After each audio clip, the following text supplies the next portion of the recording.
நாம நிறைய கேள்விப்பட்டிருக்கிறோம். பணத்தை திருடுவாங்க, நகையை திருடுவாங்க. உறுப்பையும் திருடுற அரசாங்கம் ஒரே அரசாங்கம் திமுக அரசாங்கம்.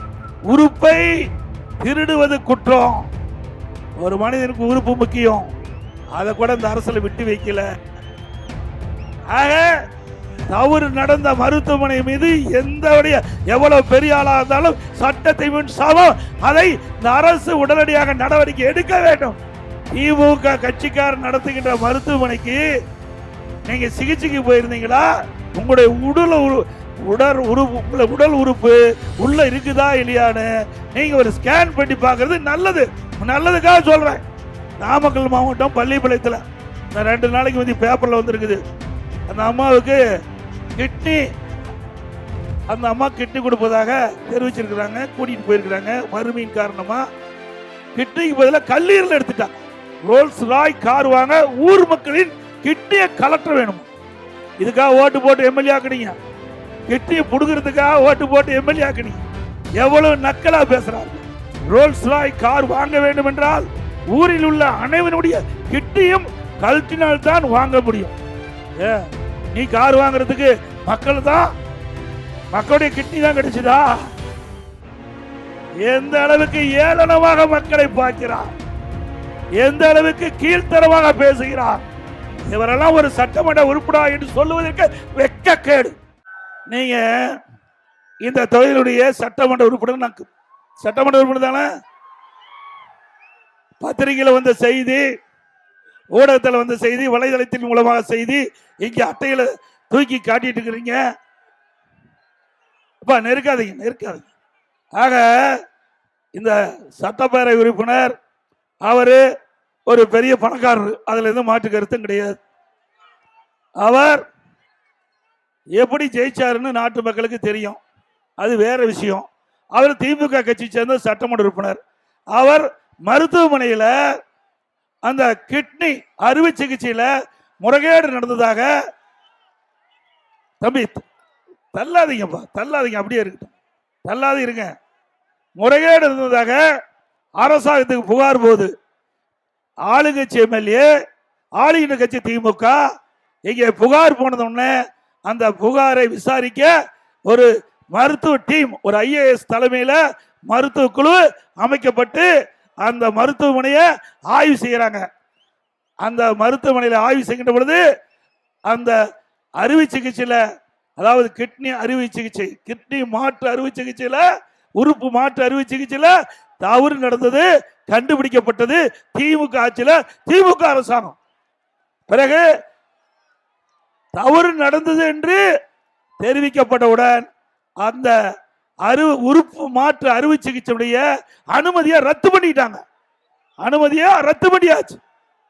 ஆக ஆளுங்கட்சி எம்எல்ஏ, ஆளுகின்ற கட்சி திமுக அரசாங்கம், அந்த அரசாங்கமே முறைகேடு நடப்பதாக கண்டுபிடிக்கப்பட்டு அந்த அரசாங்கமே உறுப்பு மாற்று அறுவை சிகிச்சையுடைய அனுமதியை ரத்து செஞ்சிருக்குது. அப்படின்னா தவறு நடந்திருக்குல்ல? உண்மைதானே? நாம கண்டுபிடிக்கல, எதிர்கட்சி சொல்லல, ஆளுகின்ற கட்சி திமுக கட்சி, திமுக எம்எல்ஏ மருத்துவமனையில ஆய்வு செய்து கண்டுபிடிக்கப்பட்டு தவறு நடந்திருப்பதாக கண்டுபிடிக்கப்பட்ட பிறகு இதுவரை நடவடிக்கை எடுத்தாங்களா? இல்ல. அறிக்கையின் வாயிலாக வெளியிட்டோம். இதுவரைக்கும் உண்டான நடவடிக்கை எடுக்கல. திராவிட முன்னேற்ற கழக அரசு இன்றைக்கு உயர்நீதிமன்றம், மதுரை உயர்நீதிமன்ற கிளை இதுக்கு வார்னிங் கொடுத்திருக்குது, எச்சரிக்கை கொடுத்திருக்குது. உறுப்பை திருடுவது குற்றம். ஒரு மனிதனுக்கு உறுப்பு முக்கியம். அதை கூட இந்த அரசுல விட்டு வைக்கல. ஆக தவறு நடந்த மருத்துவமனை மீது எவ்வளவு பெரிய ஆளா இருந்தாலும் சட்டத்தை முன் சமம். அதை இந்த அரசு உடனடியாக நடவடிக்கை எடுக்க வேண்டும். நீதிமன்றத்தில் வழக்கு இருக்குது.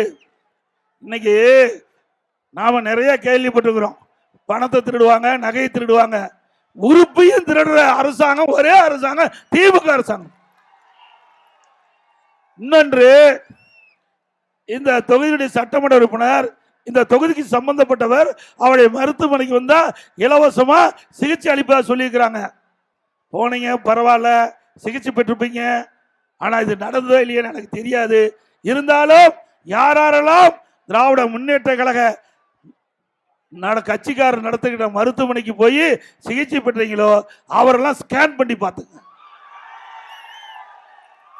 திமுக கட்சிக்காரர் நடத்துகின்ற மருத்துவமனைக்கு நீங்க சிகிச்சைக்கு போயிருந்தீங்களா? உங்களுடைய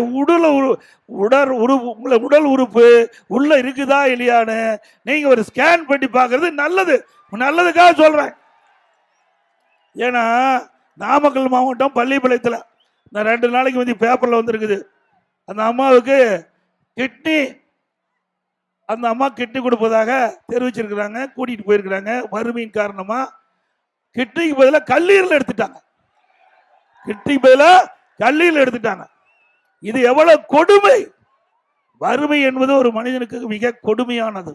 அந்த கொடுமையை பயன்படுத்தி இப்படிப்பட்ட பணக்காரர்கள், இப்படிப்பட்ட பதவியில வைக்கின்றவர்கள் ஏழைகளை வயிற்றை அடித்து ஏழைகளுடைய உறுப்புகளை முறைகேடாக எடுப்பது குற்றம். நீங்கள் நடவடிக்கையை எடுக்கப்பீர்கள் என்று நம்புகிறோம். நீதிமன்றத்தில் வழக்கு இருக்குது. அனைத்து இந்திய அண்ணா திராவிட முன்னேற்ற கழகம் அமைந்த பிறகு இதற்கு முழுமையான விசாரணை மேற்கொள்ளப்பட்டு இந்த தவறு நடந்திருந்தால் சட்டப்படி நடவடிக்கை எடுக்கப்படும் என்பதை தெரிவித்துக் கொள்கின்றேன். நீதிமன்றமே குறிப்பிட்டிருக்குது. இது மிக மிக கொடுமையானது. வறுமையின் காரணமாக அவள் வாழ முடியாது இருக்கிற சூழ்நிலையை பயன்படுத்தி அவருடைய உடல் உறுப்புகளை முறைகேடாக எடுப்பது எந்த விதத்திலும் நியாயமில்லை என்று நீதிமன்றம் தங்களுடைய கருத்தை தெரிவித்திருக்கின்றது. ஆகவே எண்ணி பார்க்க வேண்டும். ஆகவே ஒரு சட்டமன்ற உறுப்பினர் இன்னும் பேசுகிறார், இன்னும் அதிகமா பேசுறார். நிருபர் கேட்கிறாங்க, இது நடந்தது திமுக ஆட்சியில், கண்டுபிடிச்சது திமுக அரசாங்கம். அவர் பேசுறார், நான் வந்து கிட்னி திருடுறதா இருந்தா அவர் சொன்னது ரோல்ஸ் ராய் கார் வாங்க, ரோல்ஸ் ராய் கார் வாங்க ஊர் மக்களின் கிட்னியை கலெக்டர் வேணுமா? இதுக்காக ஓட்டு போட்டு எம்எல்ஏ ஆக்குனீங்க. கிட்னியை புடுங்கிறதுக்காக ஓட்டு போட்டு எம்எல்ஏ ஆக்குனீங்க. எவ்வளவு நக்கலா பேசுறாரு. ஒரு மனிதாபிமான அற்ற ஒரு செயல். அது எவ்வளவு பெரிய பதவியில் இருக்கலாம், எவ்வளவு பெரிய பணக்காரராக இருக்கலாம். ஆனா மக்களை மதிக்க வேண்டும். இன்னைக்கு பணம் இருக்கும் போகும், ஆனா உயிர் என்பது ஒரு முறை உடல்ல இருக்கும், ஒரு தடவை போயிட்டா வராது. அப்படிப்பட்ட உயிரோடு நீங்க விளையாடாதீங்க, தயவு செய்து வேண்டாம். அது மட்டுமல்ல, அவர் பேசுகிறார், அவர் சொன்ன கருத்து எல்லா ஊடகத்திலே வந்திருக்குது. நான் ரோல்ஸ் ராய் கார் வாங்க வேண்டும் என்றால் ஊரில் உள்ள அனைவருடைய கிட்னியும் கழட்டினால் தான் வாங்க முடியும். நீ கார் வாங்குறதுக்கு மக்களுடைய கிட்னி தான் கிடைச்சதா? எந்த அளவுக்கு ஏளனமாக மக்களை பார்க்கிறார், எந்த அளவுக்கு கீழ்த்தரமாக பேசுகிறார். இவரெல்லாம் ஒரு சட்டமன்ற உறுப்பினரா என்று சொல்லுவதற்கு வெட்கக்கேடு. மனிதனை மனிதனாக மதிக்க வேண்டும். அது எவ்வளவு பெரிய பணக்காரன் சரி, எவ்வளவு பெரிய உயர்ந்த இடத்தில் இருந்தாலும் சரி, மக்களுக்கு மரியாதை கொடுக்க வேண்டும். ஓட்டு போட்டு தேர்ந்தெடுத்த மக்கள் இதற்காகவா உங்களை ஓட்டு போட்டு தேர்ந்தெடுத்தாங்க? கிட்னி கல்றதுக்காக ஓட்டு போட்டு உன்னை எம்எல்ஏ ஆக்குனாங்க. எச்சரிக்கையா இருங்க. மீண்டும் இவர் நிற்கப்பட்டால் அவருக்கு டெபாசிட் இழக்க செய்ய வேண்டும். செய்வீங்களா? எங்க தன்மானம் உள்ள ஒரு மனிதரா நாம் இருக்க வேண்டும். எதை வேணாலும் விட்டு கொடுக்கலாம். தன்மானத்தை ஒருபோதும் ஒரு மனிதன் விட்டு கொடுக்க முடியாது. அவன் பணக்காரர் இருக்கலாம், ஏழையா இருக்கலாம், அவருக்கு ஒரு தன்மானம் இருக்கின்றது. ஆகவே இன்றைக்கு நாட்டு மக்களை பற்றி கேவலமாக குறிப்பிடுகின்ற இப்படிப்பட்ட சட்டமன்ற உறுப்பினர்கள் எல்லாம் இந்த பதவிக்கு இருப்பதே ஒரு அவலமாக இருக்கிறது என்பதை மட்டும் நான் நேரத்தில் தெரிவிக்க விரும்புகின்றேன்.